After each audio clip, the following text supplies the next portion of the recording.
Hello, everyone, and welcome to another episode of Hades. Last episode, we used mostly rapid fire spear, and now we're back to the House of Hades, and let's go through the new stuff. Everything is as it always was. I told you, boy. I told you. There's no escape from here. Learn that the hard way, then. You could have told me more important things. Mother left because she never even knew I was alive, thanks to you. She's got a lot of questions herself, as you can probably imagine. I'm headed back to her. You going to cooperate? Nonsense. Listen to me. If you have any sense remaining in that head of yours, I caution you not to discuss this here and now. Let me go. Let me find her. She demands it. No. I'll hear no demands from you. Cerberus is gone, so let's move on. Let's talk to Achilles. You'll get the hang of it out there, lad. For all our sparring practice, there's no teacher like the real thing. Now then, I have something for you. What, wait, you're giving me your codex? I can't accept something like this. Please, I insist. I want your love of history to grow, not just your love of warfare. Besides, maybe you can finish out the rest of it.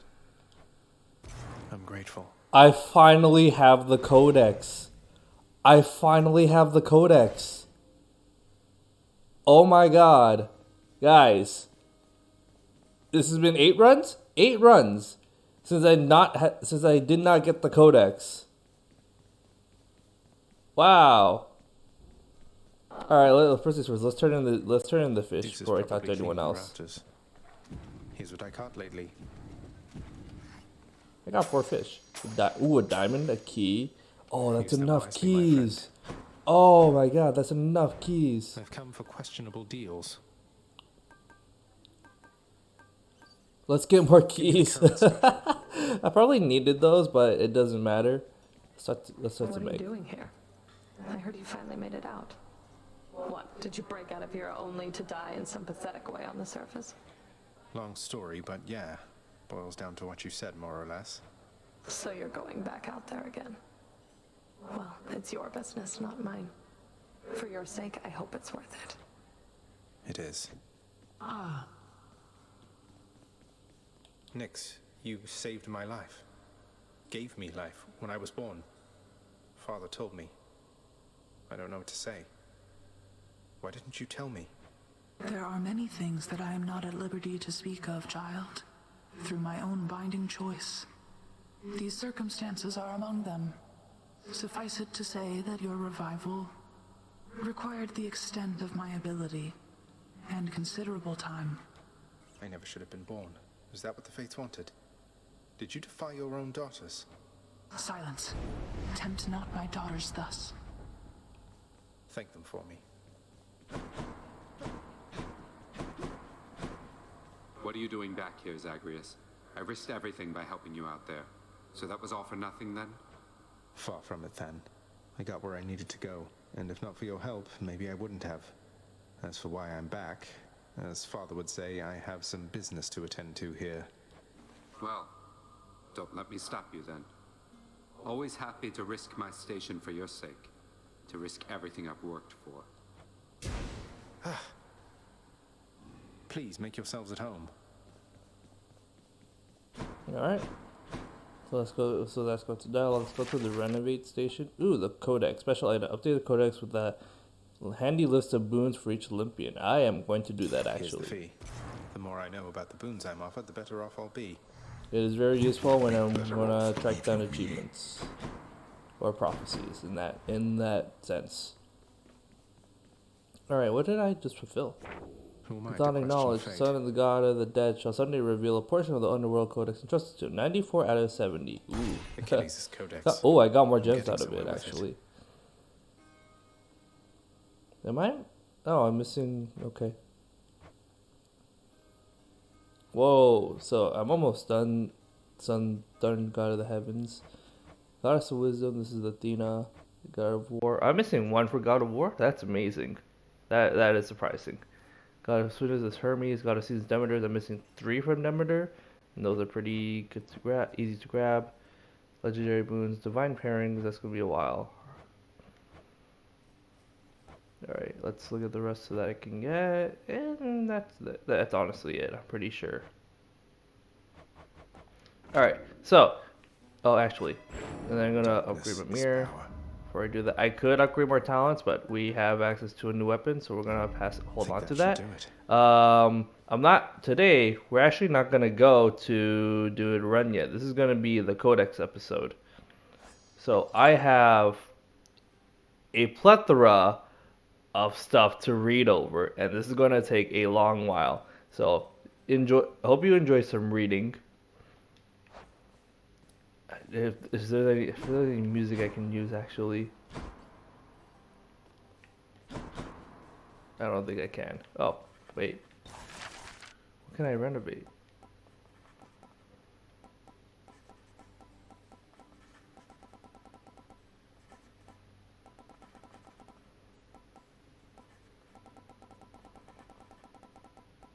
Alright, no, this is, I'll just read, um, put more healing. I'm hereby authorizing this expenditure, and I look forward to seeing the result. Alright, so we're just gonna go put a lot of text on this. So let's go with Hades. What is there to say about the Master? Master, not just about... Not, I forgot. I forgot where we're gonna... Give me a second. Oh, this is gonna be a mess of an episode. Hey, room. Alright. What is there to say about the Master? Master not just of the house in which I work, but of the entirety of the domain beneath the earth, the place we all end up after we die. He is God of character. I have given him that. In life, I once served someone who reminded me of him a little, yet even the kingless of mortal pales in comparison. Suffice it, then, to say that the Lord Hades takes matter of his fate-appointed underworld in utmost seriousness. His meticulous veneer gives him the impatience frequently enough, especially with his only son. This resentment extends to his never-ending work, for he presides over an endless procession of the dead. The Master claims he alone can tend to their affairs, but grudgingly, I think, expects his son's support. That is Hades. If you see, there's one heart because I gave him a nectar. So each time you give him a nectar, you give him a heart. That is locked for later reasons, so we can grow it out. Nyx. Mother Night, we like to call her. Though rare is the occasion when she dotes on us, she has her many, many children to look after, many whom reside now in the locales beyond my reckoning, and perhaps beyond hers. Yet nonetheless, she toils about the Master's house, and conducts such affairs that fail to reach his notice or gain his attention. Take one look at him, and think any questions of his parentage are soon resolved. He never seemed to like him much there. Growing up within Lord Hades' well-appointed house, one day I took him on as a disciple under orders from Lord Hades. The Master worried that his heir lacked any firm direction in his life, and indeed, Zagreus took well to the martial ways, and I am proud to say now that he was my student. He was not insubordinate with me, as was his reputation. Perhaps my own lack of decorum from back when I was his apparent age made it easier for me to reach him. He learned quickly, exuding his father's strength and even greater dexterity. You learn by discovering more of the story. Okay. Chiron. The Stygian bowman is a lot of things, although I am afraid he isn't much for conversation. I have tried, though perhaps not persuasively enough. I wonder where he finds the time to mill about sometimes as he is prone. His duty as a shepherd of the recently deceased must keep him very busy overall, yet even still, he finds the time to collect trinkets and sell them back to us, for reasons only he could understand. Hypnos. It is said that sleep is the cousin of death. That turns out to be not quite correct, insofar as the two. In fact, are brothers, born to Nyx herself. The former of the two, we call him Hypnos. He whiles away, half sleeping, watching over the pool of sticks in the foyer of the house, taking stock of those arriving in the Master's domain, or returning to it. Though Hypnos may be lacking propriety, he brings a certain cheer, however unconventional, into the grim proceedings of the house. Thanatos. Few gods traverse the boundary that divides the surface realm where dwell the living, and in this one, where dwell the dead. Thanatos, embodiment of death, is among those with such authority and power. We recently got that met Thanatos, so we don't have much to work with. Megara. The ancient fury systems deal retribution for eternity against all whom lives unspeakably befoul the lives of others. They each seem to relish their grim work, though none as such as Megara, the first among them. Her whip is her most notorious around these parts, and there are those who say she is more than my equal in the martial ways, a conjecture I see no reason to test. Alecto. Each of the ancient fierces is preoccupied eternally with tormenting a certain swathe of moral crime, and Alecto enjoys the broadest swathe of all, those who, during their mortal days, committed wrongful acts at the behest of their impulsive passions. Chaos. Even Nyx, our mother night, comes from somewhere, even the Olympians above, and Hades himself. Eternal though they are, they came onto this world after they, or their ancestors, sprang from the darkness of chaos. And those are all the chthonic gods. So now let's go to the Olympian gods, which we have more to deal with. Zeus, the master of the heavens, god among gods, so much of the moral life was impacted by him, and now even death. I serve his brother. I do not think that I have much to say for the Lord Zeus, which is not widely known already. Once he overthrew the Titans, his own ancestors, to wrest control of all the heavens and the earth, yet he presides as ruler over all. Poseidon, master of the seas, the earth shaker, brother to Lord Hades and Lord Zeus, the Lord Poseidon. I am grateful that, while I was living, he was merciful to me. Down here, however, I must say I rarely feel his influence. All of us. We are beneath him. Now, how many brethren did he drown during my mortal days? He comes across as affable, yet I have not forgiven him. Athena, of some things I am certain, and one of them is this, that there are many times during my mortal life where my spirit found its mark thanks to Pallas Athena. She favors those dispositions such as mine, and I would like to think her efforts keep the violent lusting of Ares, her half-brother, well in check. Aphrodite wields her beauty and her charm with much the same lethality as I could wield the spear. I have seen her handiwork firsthand, and is often not as pretty as she is. Artemis, the goddess of hunt, has always held my highest admiration. Unlike so many of my brethren on Olympus, she seems unconcerned with being praised at every turn by mortals, and instead she dutifully holds her station as the master of the natural world. Even Lord Hades may hold some respect for her, I think. Certainly her power is responsible for no small quantity of shades in this domain. Ares, although my heart has long since stopped, it yet holds love in it for all the gods, save one, the one who made and ruined me as well. I have no kind words to impart him, except perhaps in form of concession. War, which, much like the heavens and the seas, can be considered as a force of nature. It keeps men down. They shall never grow too plentiful this way, or near as mighty as the gods. Dionysus, perhaps I have to feel kinship with this easygoing, easy son of Zeus, for it is said that he is some mortal blood in him, not just divinity. Hermes, one of the free-spirited sons of Zeus. He is patron of travelers, trade, even tricksters. Useful in the spirit and appearance, he is could be mistaken for common lad, if not for his extraordinarily swiftness. None whom I approach his agility or athleticism, he puts his peerless skill to a specific use, serving as the messenger of Olympus. Vast distances are nothing to him, yet there is something more to the Hermes. He is the only god upon Olympus who dutifully serves the underworld in addition to Olympian affairs. Demeter. Over time, mortals have come to fear great Demeter, eldest of Olympians, goddess of seasons, bringer of plenty, and taker away of it. I cannot imagine she is moved by any of the offerings. Much is said too of her in hushed tones, not unlike the ones reserved for the master here. Once she administered her gifts of sustenance with generosity, until some stroke of faith befell. She changed, and has never been in giving since. Mortals who once prayed to her for plenty now beg mostly for mercy. And that's mostly the Olympian gods. And now let's go to others of note, starting with Achille, the person whose codex is in the perspective of. I see no reason to regale you with stories of my past. Suffice it that I fought as bravely as I could, alongside many of the finest men in the world has ever known. I buried far too many of them and sent many others to this place, where now, at last, we are all peers. I am fortunate the master of the house took pity on me and spared me from eternal boredom in Elysium, with an existence closer to those when I still lived and had a job to do. Sisyphus.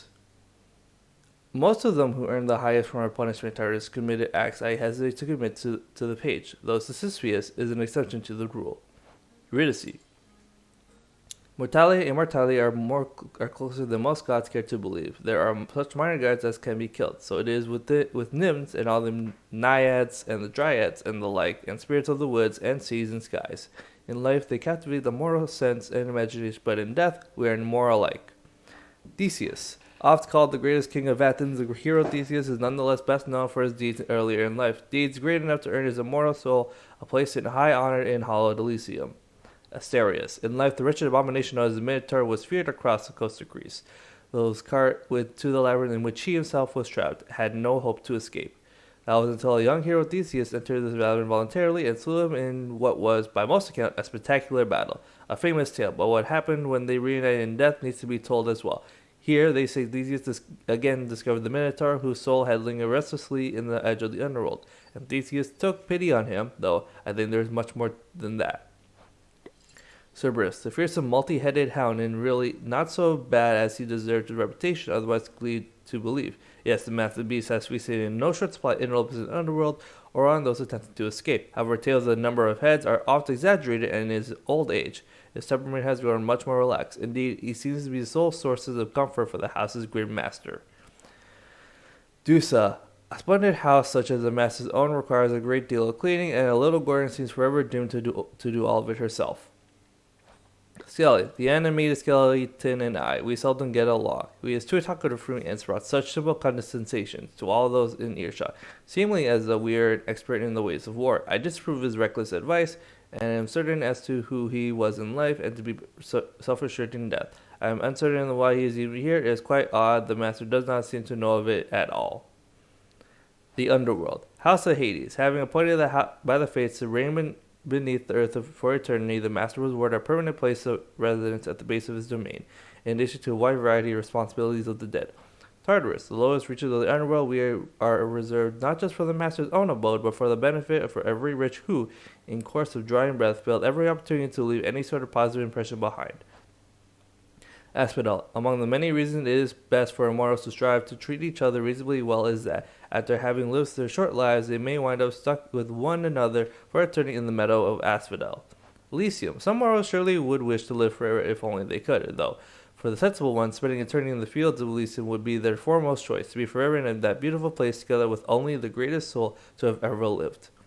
Styx. Despite the infamy of river Styx along surface dwelling, still breathing mortals, the river is not found in any map. One of the degrees best to discover where the river Styx originates only when brought here. Chaos. There must be someplace even darker, even deeper in the lowest depths of Tartarus, for even Tartarus sprang forth from somewhere else.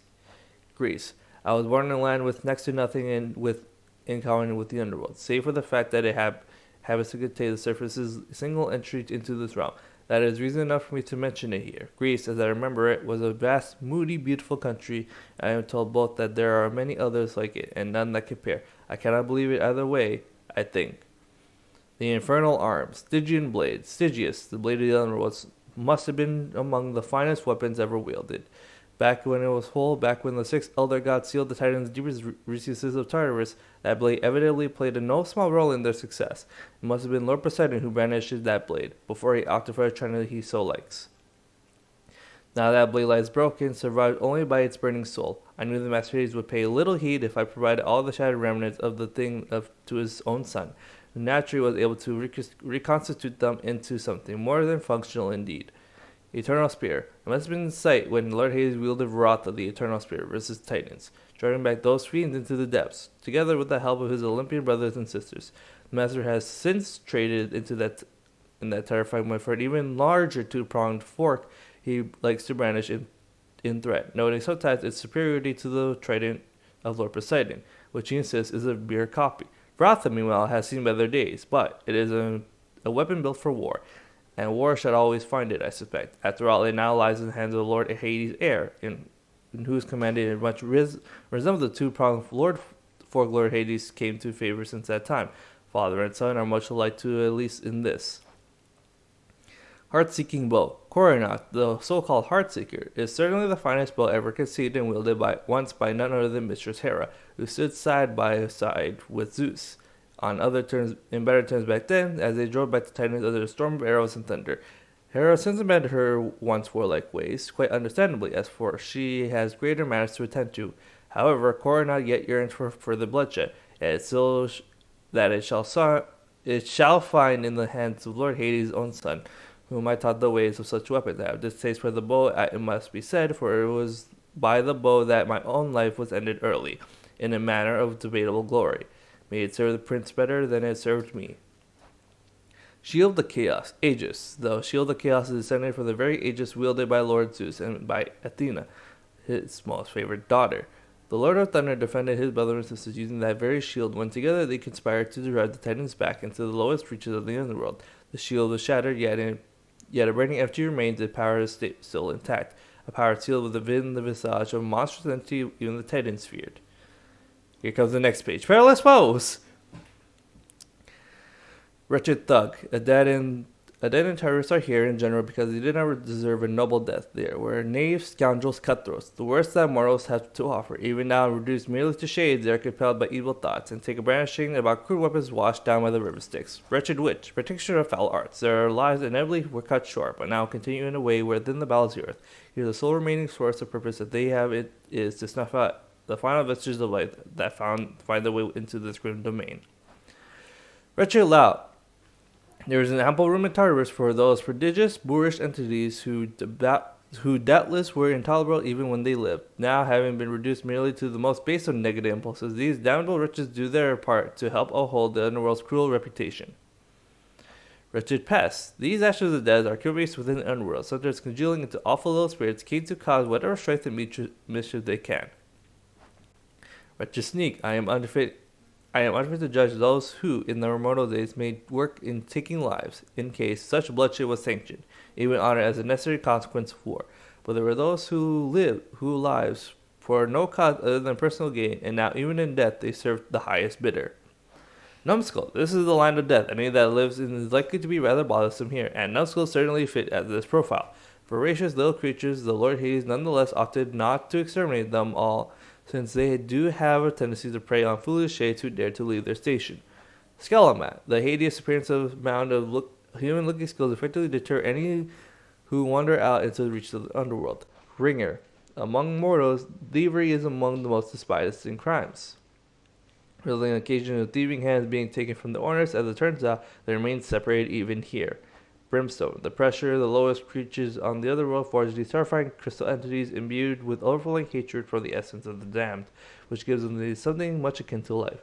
The hatred concentrates into a rain of pain that even the Gathanic gods have learned to carefully avoid whenever possible. Doomstone. So desperate are some souls to escape the realm of the dead that they plunge into the midst of Erebus. Even before their sentences have thus been lost, they are never officially registered or heard from again. But there is no escape from death, even for such souls. Voidstone. The underworld was born of nothingness, a pure chaotic void. Vestiges of this remain within this place, crystallized into a form of something that could not rightly be called life. Bloodless. The skeletal remains of fallen warriors led with nothing but an insatiable impulse towards violence. They wander the burning field of Asphodel, hungering for something far beyond their capacity. Once mortals who fell in battle, they were not given proper burial and now remain forever trapped in the throes of combat, their teasing consciousness encased within their prison of bleached bone. Bone Raker. For mortals, the need occasionally arises to draw blood, whether for the cause or by necessity. But there are those who did it for its own sake. Monsters in the form of men reveals finally for what they are once in this realm. Infernal Bomber. As if forged bronze is insufficient in its keen ability to put an end to life, there have been those who study the eldritch art of chemistry to fashion devastating fiery devices known as bombs. Slam Dancers. Marauding warriors that once lived in sin and lusted after murder, now reborn beneath the earth, eternally reliving the final violent moments of their deaths, days of war and strife. Burnflinger. Perhaps the titan called Prometheus would have reconsidered before gifting onto mortal kind the great discovery of flame, had he foreknowledge of his punishment or foreknowledge of the Burnflingers who practice their obscene art only for destruction's sake. Wavemaker. One time scions for so many forgotten cults which worship monsters slain by heroes at some point, these remnants of the living yet possess capacity to give a certain shape to diabolic energies. Drakon. All mortal life is struggle to survive that ends in failure. One final lesson prior to a transfer here, where we have room enough for every living thing from the greatest of men to the lowliest of serpents. Spreader. In life, they worship the Chthonic gods, the profane practices beyond the capacity or the capability of lesser souls. Gorgon. As the mortal eater of the most infamous Gorgon spilled from the severed head from the earth, it trickled down into the otherworld and spawned a brood of vengeful offspring. Skull Crusher. In the great of ancient war that raged between the Titans and Olympians, the brutish Cyclops stood with the former side and dearly paid for it. Their kind was all but disappeared from Earth, though remnants still remain beneath it. The Mega Gorgon. The petrifying Gorgon so were feared among the living that the kings of men summoned the greatest of their heroes to dispatch them, claiming that the fickle gods desired it. The Bone Hydra. Stripped to the flesh, the hero Heracles sliced through and cauterized. The Hydra now resides in the underworld, stewing in the skittles tumult of the fire river called Plegathon. That's a tough one to say. Splitter. There is such knowledge that God sought to keep well afield of mortal minds, and there are mortals who pursued that knowledge undeterred all their short lives. Many now decorate the lowest with Tartarus. A scarce few, however, demonstrate such a zeal and talent that the Lord Hades soon put them to work throughout this realm. Nemean Chariot. The land while the Nemea is perhaps best known for the monstrous lion slain by the hero Heracles during one of his many labors, oft told still. The visage of this beast became a symbol of its prideful chariot riders, who trained so rigorously they believed they formed a bond with their own vessel of wood and bronze. Flame Wheel. That the chariot is a famous symbol of the warfare and technology from immortal days. However, its specific role in battle sometimes is exaggerated. Chariots ushered men like me to the front lines. They themselves were seldom the ones to go crashing through the enemy's ranks. Though there were indeed exceptions. More than once I witnessed some particularly brave or bloodthirsty soul abandon his expected duties at the helm of his vessel and crashed explosively into enemy ranks. Let the stories tell. This led to death, of course, but dying valorously and spectacularly sometimes is sufficient to secure an all too decent spot within the afterlife. That is a completed entry, so I don't have to worry about that later. Bright Sword. The exalted, such as a blade wielding bright swords, are bound to the arms they carried when they fell in battles as mortals. When severed for those arms, they make a desperate grasp for them, so they can fight some more. Longspear. I know what they can do only too well. Their endless training regimen takes influence from the specific martial style I strove to perfect in life. The spear always having been my preferred weapon for its reach and versatility. Shortbow. I always thought archers were simple cowards, no matter their skill, but I am not the one deciding who enters Elysium, as can plainly seen by the abundance of such skillful archer flingers as the exalted strongbows, as they are sometimes known. They revel still in seeing who among them can let loose their arrows with the greatest skill, for their live target practice of the mere conventional kind. Death could no longer stop them from improving in their mastery, however slowly that improvement comes in the late stages in their careers. Great Shield. The illusion of protection is sometimes indistinguishable from the real thing. After all, one's ability to survive and prevail in perilous matters is largely an act of will. Thus do the exalted Great Shield bearers of Elysium cling, I think rather desperately, to their worldly comforts, even in death. Soul Catcher. What is the soul? An ember from the depths of chaos? Nothing more, I think. But it is all we are as mortals. It is all we are reduced to once we inevitably fade away. It is such a surprise, then, that we shall see company in death just as in life. Likewise, it should come as no surprise, I think, that some such souls yet harbor hatred in what used to be their hearts. Crawler.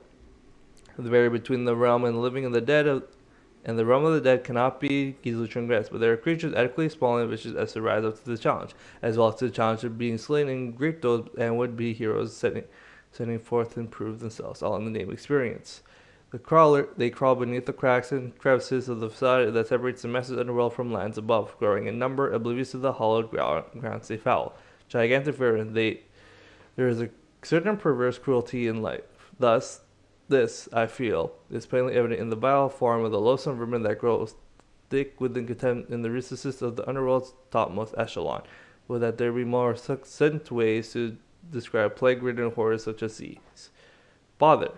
The dead share much in common with the living, much each desperate for something they cannot articulate. For the dead, this can mean an unrelenting urge to gain service to the master's realm, and to break free, or try, using whatever means avail themselves, even lurking in a swimming bowl of ash. The snake stone, the crystal consciousness lurking in the underworld, are not too easily explained, and this is doubtly the case when it comes to serpentine forms residing underneath upper temple floors. Satyr cultists, a multitude of warriors decorate the brow of grim Lord Hades, whose nature is unknown to anyone but him, but there are concerns that even he cannot suppress. Artifacts, darkness, born of chaos. The underworld is domain of pure and unworked darkness, because sometimes this dark essence becomes manifest through all the raging of the dead and all strife that can unfold beneath the earth. And there are those born of this realm who can absorb this essence, gaining oneness with the underworld, growing stronger all the while. Bloodstone, and the world itself is alive in a way, is it not? Even the realm of the dead, all of us here, the world with it, we flow through time as blood flows through mortal veins. Look carefully, and you shall find that there is power feeling in the earth itself. And like any power, it seems to be claimed, to be held with all in his mind, as well as due to experience, I suppose. Do bloodstones take their name? The master himself keeps several of them, perhaps for therapeutic reasons. He has even taught the prince the way to make their crimson facets ignite in an angry glow. Infernal Trove, though the master is best known for residing over his vast realm of death beneath the earth, he is another preoccupation: wealth, riches, and the like. Perhaps for its own sake, or perhaps as a measure of how effectively he oversees his domain. Charon's Oval. The Narn is best known as the domain of death, but is also the domain of countless wealth and riches, sent into the river Styx along with the deceased. Centaur Heart. The Queen Centaurs are well known for their unlimited endurance, and although their reign has long since passed from the mortal realm above, their resolve lives on within the underworld. Here their vital essence encased in still beating vessels, which bestow the centaur's power to the wielder. Whether any centaurs yet remain alive to claim those artifacts, it is yet unclear. Palm power. There's not much eat in the underworld, conventionally speaking.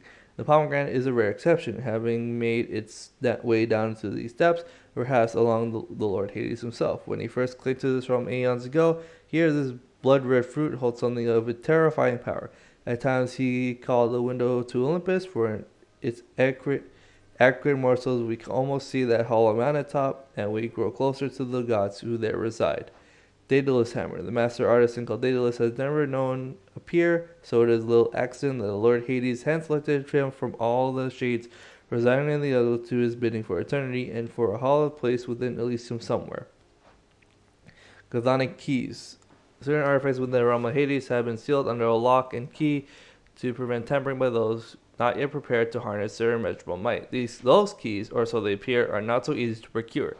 Titan blood. Deep within the unfathomable pits of Tartarus lie the remains of the Titans who once ruled all of heaven, between heaven and earth.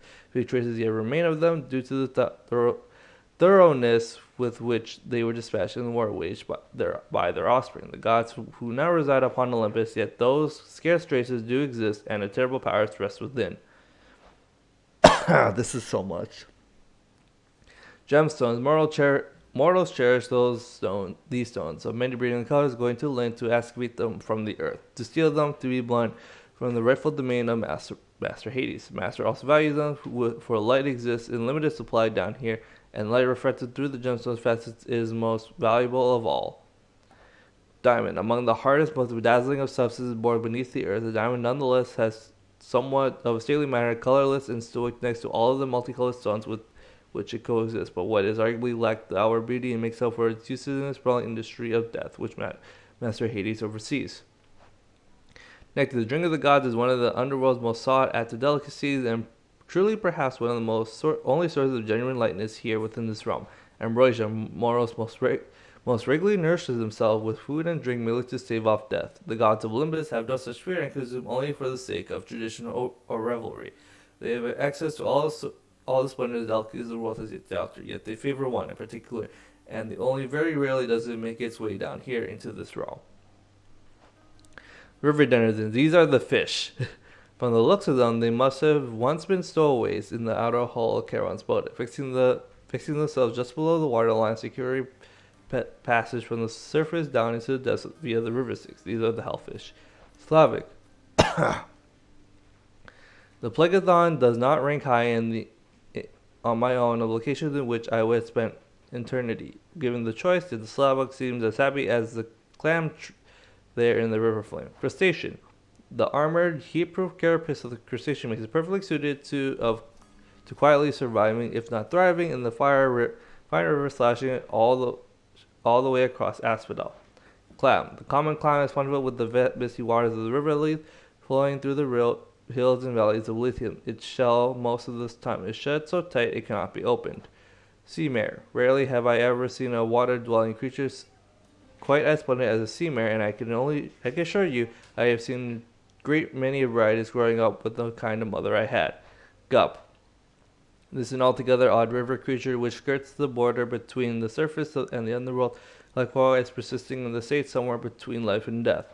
Scuffer, truly a bottom feeder of the fish, the scuffer evidently is much more adventurous than similar saltwater counterparts, as the dare says dwell in the waters of the river Styx near the border, where the water plummets down into the abyss. Trout.